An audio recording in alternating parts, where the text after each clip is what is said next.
พรเนาะของครูบาเลิศมันเล็กกระจกไปอย่างนุ่มอย่างน้อยส่งเสริมวัฒนธรรมลาวเฮาเนาะข้อและก็ข้อให้ส่งเสริมวัฒนธรรมลาวเฮาแล้วเนาะลาวเฮาก็ใช้ของลาวบัดนี้อาตมาข้อลาวเฮาประมาทอีกบัดนึงก็จะได้อวยพรให้บริษัทผู้สุขอยู่การเทศแลนี้สนับสนุนของลาววัฒนธรรมลาวและทิกทิกลาวและวัฒนธรรมลาวให้อยู่ยงกับแม่นเจ้าศรัทธาเพิ่นผลิตโดยบริษัททวีเซิร์ชตระกูลทีดีโอจำกัดที่ขอให้เพิ่นหังมีดีใดขอให้เพิ่นไปกวงไกลเจริญเด้ออาตมาให้เลขมานึงบัดนี้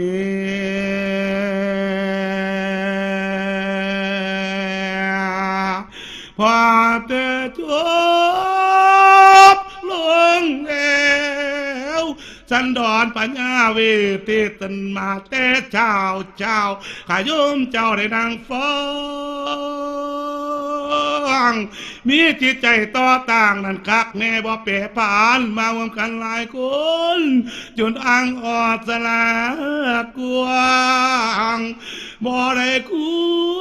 คุยลีนสนทนาไปทางอื่นโยมเอ้ยฟังบ่เลิกบ่เตือนในเรื่องนอผู้โต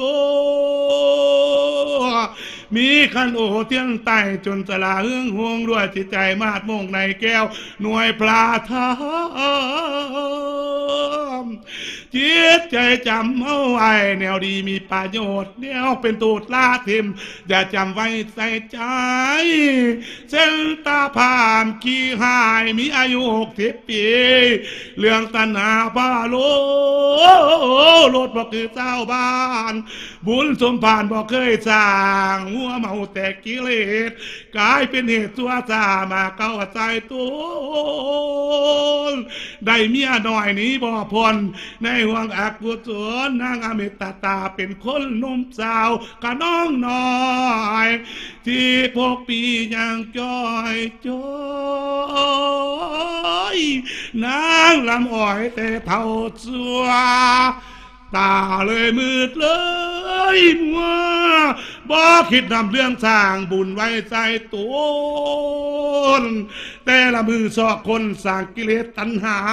กลายเป็นคนผ้าโลเที่ยวขอเศร้าบ้า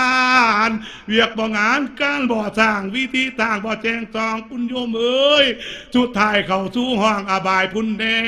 นอนขอให้คิดก้าวย้อนเอาแต่บอลมันขักแต่คุณเอ้ยโยมเอ้ยให้ประจักษ์ในหัวคิดเบิ่งเอาเด้อเจ้าให้คิดเอาทางเบื้ององค์พุทโธพระยาเวทโอ้ยการกุศลเป็นเหตุสร้างความดีทอนไว้ใจกว้างกว่าทาเลนางมาที่เป็นพี่อาจเป็นเรื่องเล่าของสตรีมีจัญญาของแม่หญิงกากิ่งจาแจงหากแพงผัวควันแก้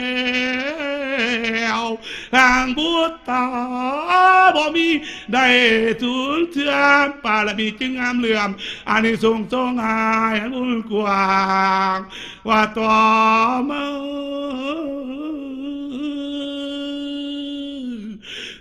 ไผก็หักพ่อนามาหอดคดินเกิงเบิ้งบ่ได้สวยงามทุกยายามบ่มีเอื่อนคำปากเหมือนสังกาแก้วแนวได้หวานอ่อ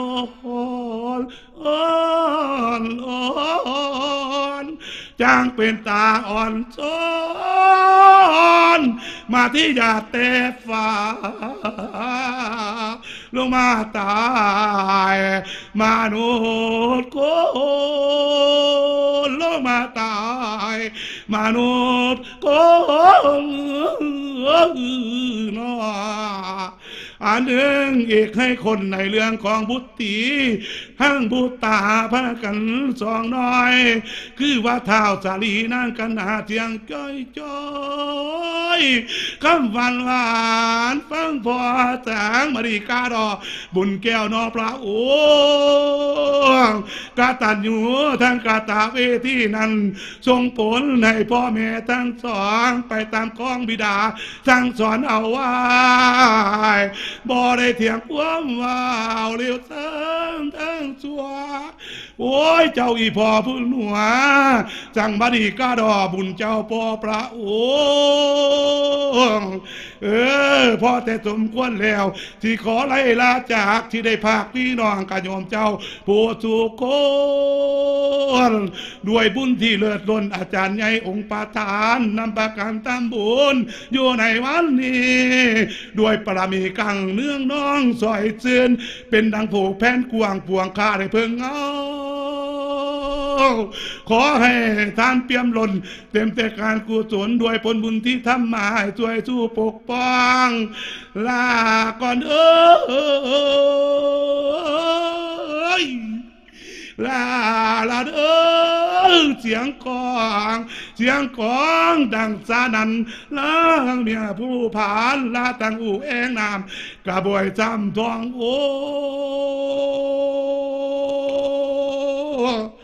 ลาเด้อลากันโตตั้งหวยลาทางสวยใส่เงินกีบลาทางดวงป้าที่ไต่ไฟแจ้งต้องสายลาก่อนเด้อลา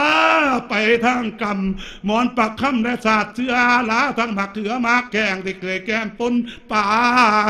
ลาก่อนเด้อลาเด้อลาทางอาพรผ่าเพว่าได้ห่มลาขนมข้าวตอมของส้มและเครื่องหวานลาเด้อ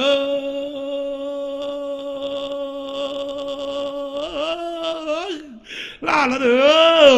ลาผ้าพันผ้าเข่าซาลาเฮาสีสางา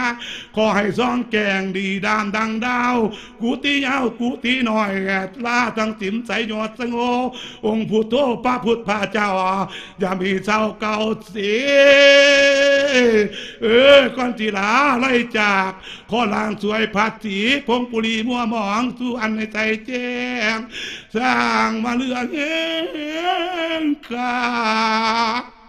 อาตมาผู้เทศแล้วโอ้ยกันจะตายโยมแม่บ่สวยลางแท้ที่ไปเกี่ยงบ้านจังได้นั่นล่ะนะสาธุหา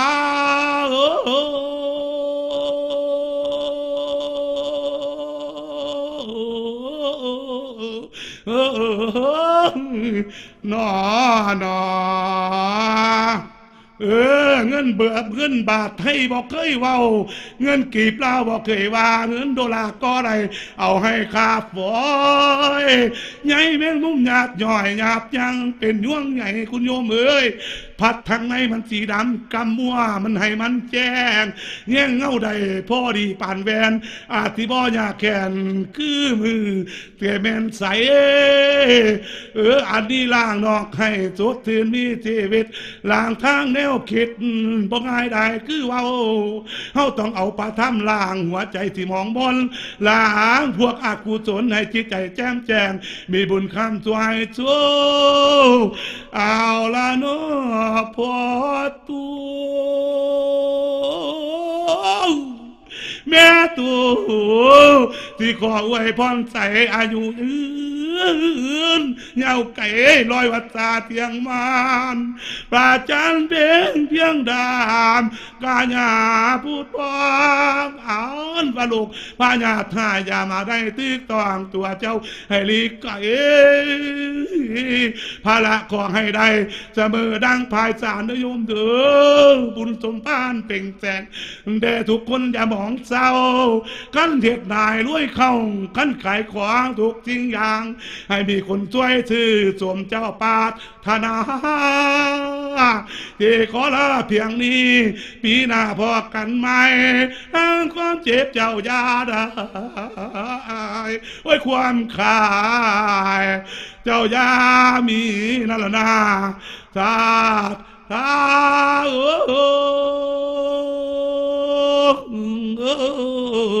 โอ้ยน้ออ้าวบาดนี้ ไก่สิเวลาหมดท่อนี่ก็ขออวยพรเจ้าศรัทธาสนับสนุนศาสนาคือแลธรรมาสอนโยมก็ดีธรรมาอวยพรก็ดีของพับลาวเฮากาเมนเจ้าภาพเจ้าศรัทธาบริษัทถ้าในการผลิตโดยบริษัททวีเศษสาตูดีโอจำกัดอยู่ตลาดเช้าแม่นไม่ออกเงาใจดีหรือว่าแนวใดนี่ชื่อเพิ่นขอโมทนาน้อมให้การค้าขายง่ายมือบริษัททุ่งเงืองไปภายหน้าเงินไหลน้องทองไหลเต่าไหลเข้าห้านเจ้าให้ร่ำรวยขอให้อวยพรทั้งภพนี่และภพหน้าเป็นกุศลยู่ทรงที่เจ้าบรรดลบันดาลข้ามจุนศาสนาประเทศลาวพาธรรมะเรื่องนี้ให้คนหัวต่อไปให้เจ้าได้บุญเด้อไม่ออกใจดีสาธุเอวังเลนอ